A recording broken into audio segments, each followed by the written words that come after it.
Rooster Teeth News is brought to you by NatureBox. Snack smarter with French toast granola, sweet blueberry almonds, and more. Get 50% off your first order when you visit naturebox.com/roosterteeth.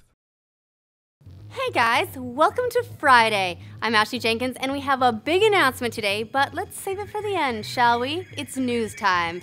Valve has revealed their new Steam controller, which they'll be showing off next week at the Game Developers Conference in San Francisco. The redesigned controller ditches the touchpad and buttons in the middle and replaces them with a home button, 2 additional buttons, and 2 sets of 4 diamond buttons similar to traditional controller arrangements. The change was initially announced at Steam Dev Days in January, but this is the first time they've shown just what they've decided on instead.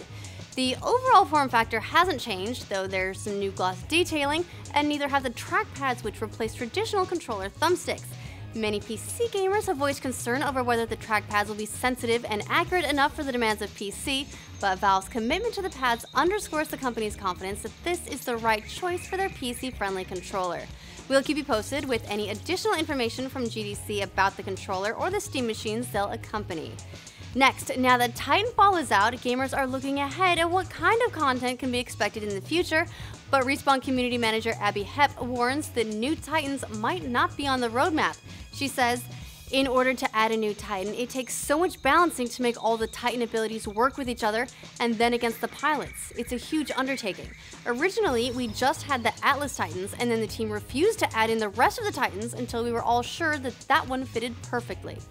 She also hints that some of the new maps planned for the future may introduce monsters and locales that appeared in the Titanfall art book, but not in the game itself. This comes alongside the news that the game was originally planned as a PC exclusive, but that after they settled on doing an Xbox One version as well, they were able to justify the additional effort that went into moving from DirectX 10 to 11 and adding 64-bit support.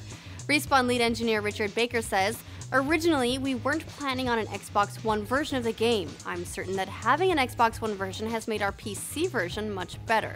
Moving on, did you know that Infamous originally began as an Animal Crossing style game? Because it did. One of the early pitches even included fighting purple balloon-stealing gorillas. Sucker Punch co-founder Chris Zimmerman revealed that the game was initially planned with the kinds of social play commonly associated with the popular Nintendo franchise. He says, "The original idea for Infamous, believe it or not, was that it was kind of Animal Crossing, but you were a superhero. We worked on that for about a year in that direction. So much more stylized, much more cartoony than what you end up seeing. We worked hard to see if we could make that work."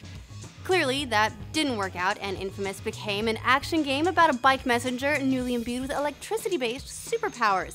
Infamous Second Son, the third game in the series that disappointingly features no purple gorillas whatsoever, releases next week on March 21st. In the game, you play graffiti artist Delson Rowe, who discovers the ability to absorb the powers of other conduits. So far, Sucker Punch has revealed smoke and neon abilities, which Delson can use for good or evil, and it's a good bet there are some surprises saved for release.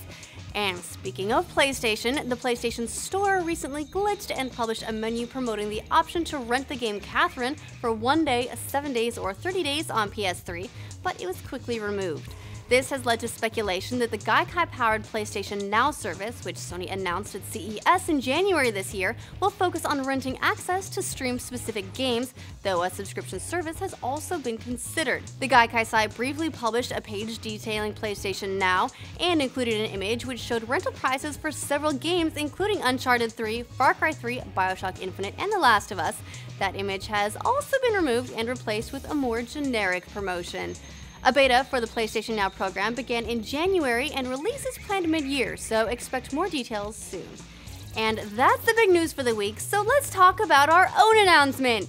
A little more than 6 months ago, Rooster Teeth decided to experiment with news content, so we packed up a camera and a laptop and headed off to PAX to cover the event and see if you guys liked it. 6 months, 140 news updates, well, 141 now, I guess, 27 million views, 9 hours of video content, and 114,000 words later, here we are, one of the biggest video game news shows on the internet, so we'll call it a success. Starting next Monday, we'll relaunch Rooster Teeth News as The Know on its own channel and add coverage for our favorite movies and TV to the mix. And instead of trying to cram everything into a single daily update where you may only care about 1 or 2 of the stories, we'll release news throughout the day when things happen so you get all the updates you want and none of the ones you don't, and you get it as soon as it happens. Want to subscribe right now because you're so jazzed? click here and be ready for some face-melting awesomeness on Monday. Have a great weekend. Thank you for supporting Rooster Teeth News, and we hope to see you on the flip side.